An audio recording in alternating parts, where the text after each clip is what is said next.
Hello Champagne Dreamers, welcome back to my channel. I'm your girl, Miss J, and we are back with another ranking video. I don't know what it is, I have been in a mood. I have wanted to put all of my brands that I have lots of palettes from into the Makeup Thunderdome and see who comes out on top. So this video, I'm going to be ranking my Anastasia Beverly Hills palettes. Now I'm only ranking the smaller palettes, I'm not ranking the Norvina palettes. Spoiler alert, they would win. I love the Norvina Pro pigment palettes. I know everybody was going on and on about how they released too many at one time. I don't care. I love all four of them. I think they're fantastic. They are the best palettes that the brand has put out. But I have 8 other palettes from the brand as well. I have 4 of the regular palettes and 4 of their collab palettes. So I, inspired by Paige Corin, decided to go ahead and rank all 8 of my Anastasia Beverly Hills palettes. I will make sure that I include Paige Corin's video up in the cards, and I'll link it down below as well. But I have 8 palettes, so we're going to go through and see what order I place them in, how the collab palettes compare to the regular palettes. If you're interested in seeing that and seeing my rankings and my evaluations, go ahead and get comfortable because we're getting into it right now. Starting at number 8, we have, sorry about it, the Modern Renaissance palette. I know, there are some basic Beckys out there that are rolling their eyes and cursing me out already. Here's the deal. This color story, not for this. Like, I am not the intended target for this.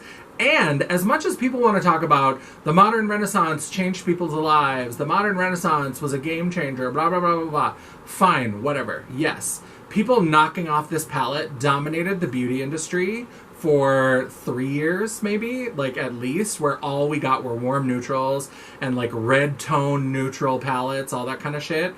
But this palette would not have happened without the Lime Crime Venus 1. I said it and I meant it.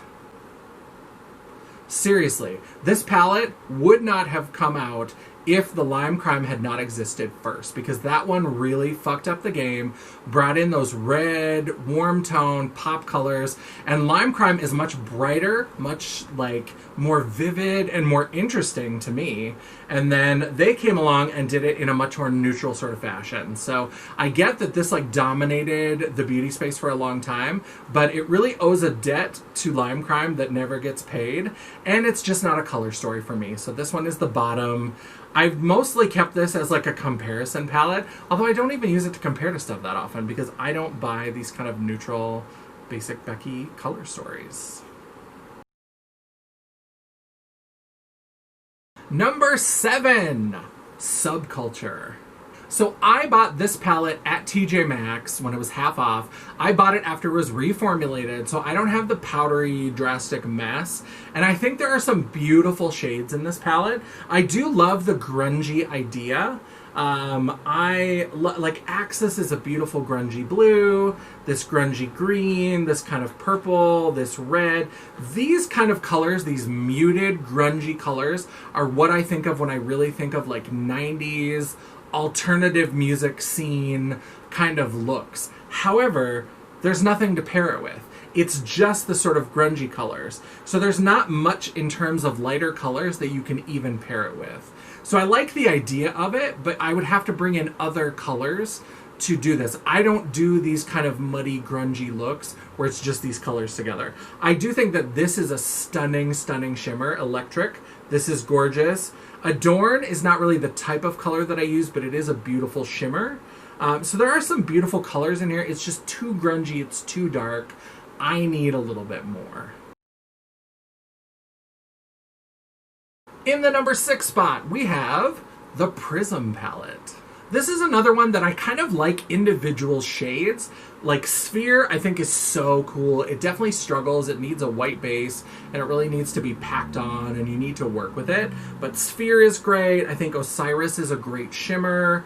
I think Throne is a beautiful shimmer. Lucid is beautiful. Dimension is beautiful. There's beautiful individual shades. I don't know what the fuck to do with this palette. Like, and I've never been a one palette wonder because of things like this. I have trust issues. Spoiler alert for later. That was a terrible wink. But this is one where I just don't know what to do with this. I don't know what to do with these colors. They're too disparate. They don't seem to go together. I can't figure out a way to make them work for my, you know, drag queen Easter parade clown sort of looks that I do. It just doesn't work. The beautiful individual shades don't add up to anything, and that's why this is still down at the bottom with the others.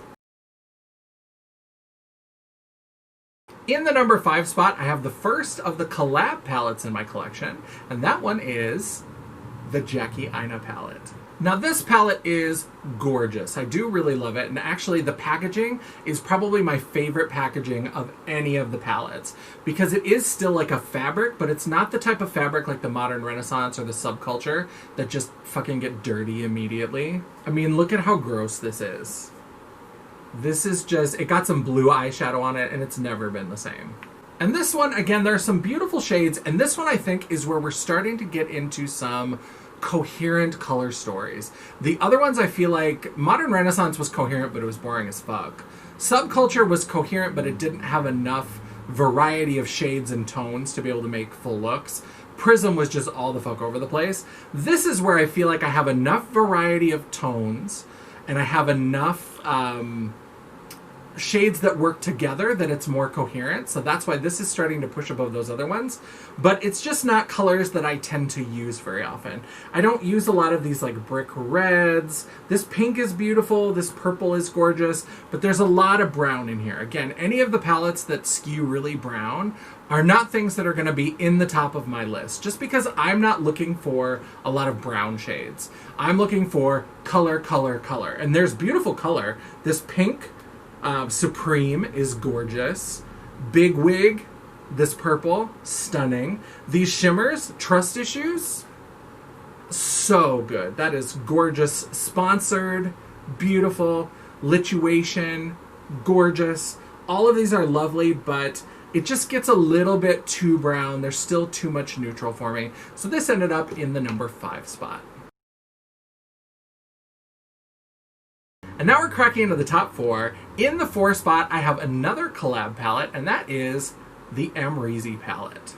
This one I really struggled with this and the Jackie Aina palette in terms of which one would be number 5 and which one would be number 4. Because this one also has this whole row of browns. So again, not really interested in the browns. I think what pushed this above the Jackie Aina palette, number 1, this cool toned brown. I don't like browns, but when I use brown, this is the sort of brown that I use all the time. That's the shade Yugo.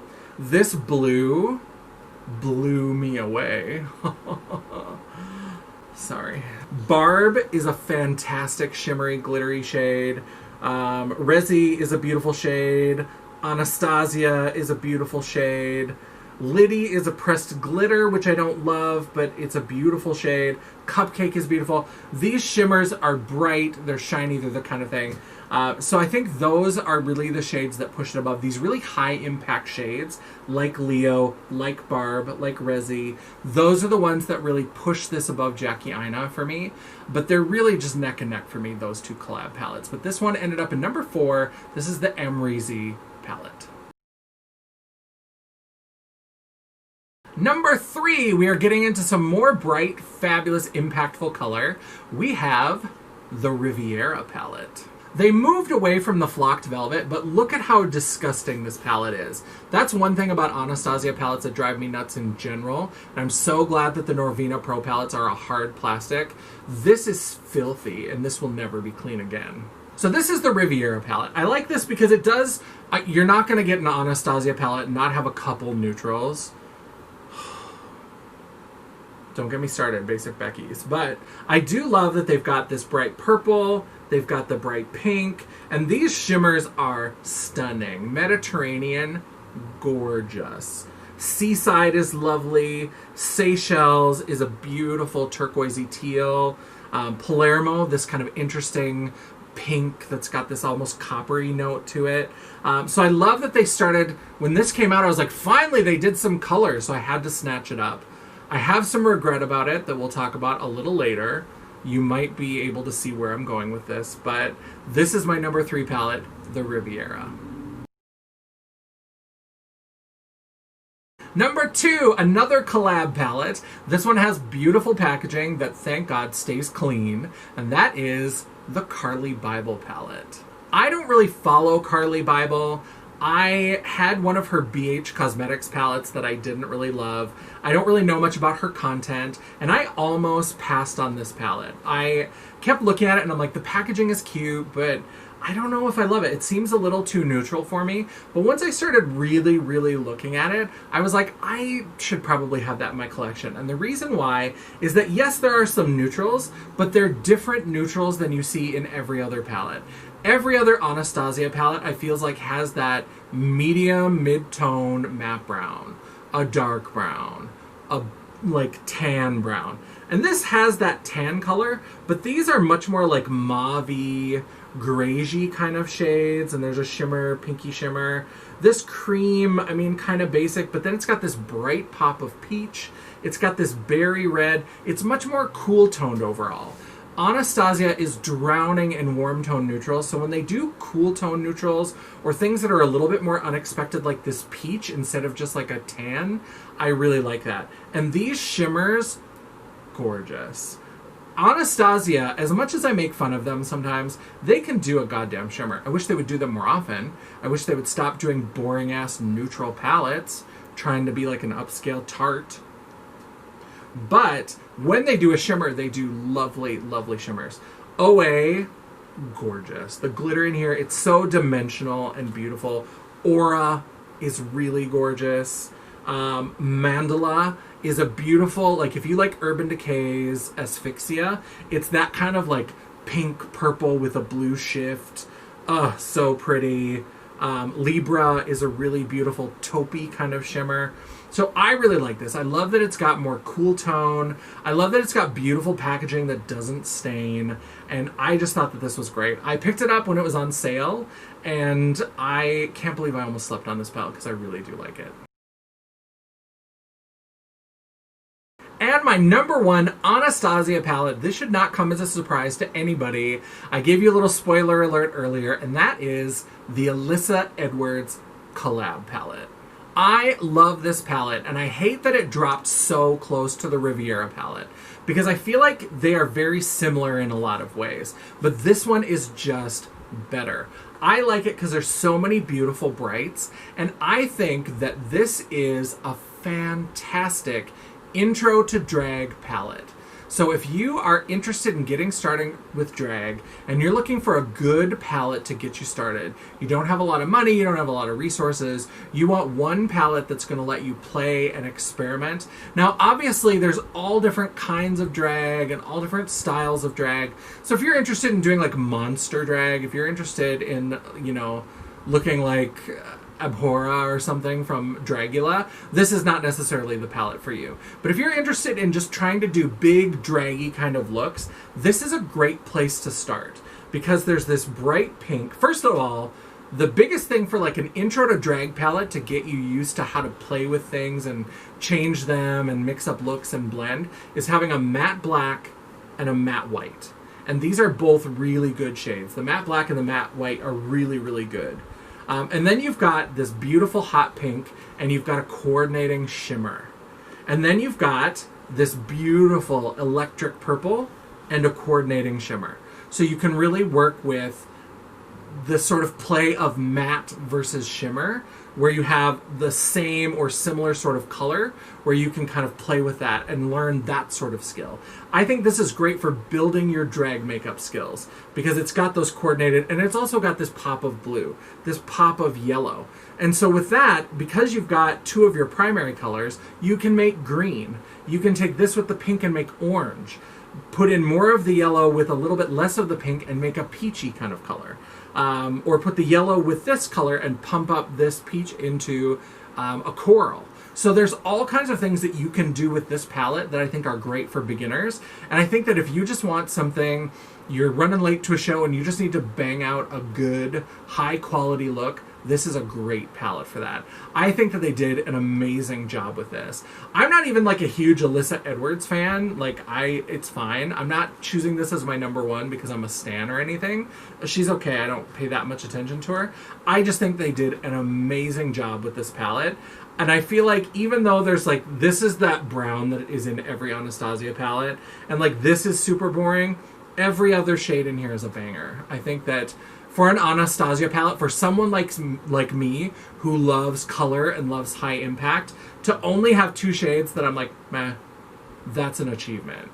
Because they usually have a lot of shades that kind of bore me, but this is amazing. This is absolutely, bar none, hands down, my favorite Anastasia Beverly Hills palette. So that is the video. Those are my 8 palettes from Anastasia Beverly Hills, ranked from lowest to highest. What did you think? Would you have put them in the same order? Do you have a favorite? Is there something from the collection that you think I need to have? I don't know that I'd agree with you. I sometimes that Norvina palette, I like look at it and I'm like, maybe. And then I realized that the Norvina Pro palettes, I was like, that's what I wanted that palette to be. So most of the stuff I'm not really interested in. The Sultry, that coral pink shade, that's the only one I'm interested in. The Soft Glam, but maybe you can talk me into a different palette. Maybe you think there's something else I need in my collection. Maybe you would have put one of the collab palettes in a different spot. What do you think about their regular line versus their collab palettes? Tell me all your thoughts about Anastasia Beverly Hills in the comments below. So that is the video. Don't forget to give it that thumbs up on the way out. It's free, it's easy, it's simple to do, and it really does help me out. I appreciate it. Don't forget to subscribe before you go, and hit that bell icon so they tell you about every upload that I do, not just every once in a while. You want to make sure that you hit all notifications. You want to know about this crazy dumpster fire? Come on! All of my social media will be linked down in the description box, and don't forget you can always find more great makeup and lifestyle content on my website, The World of Champagne, at janessaj.com. Thank you so much for watching. I really do appreciate you. I love you, and until I see you again, bye.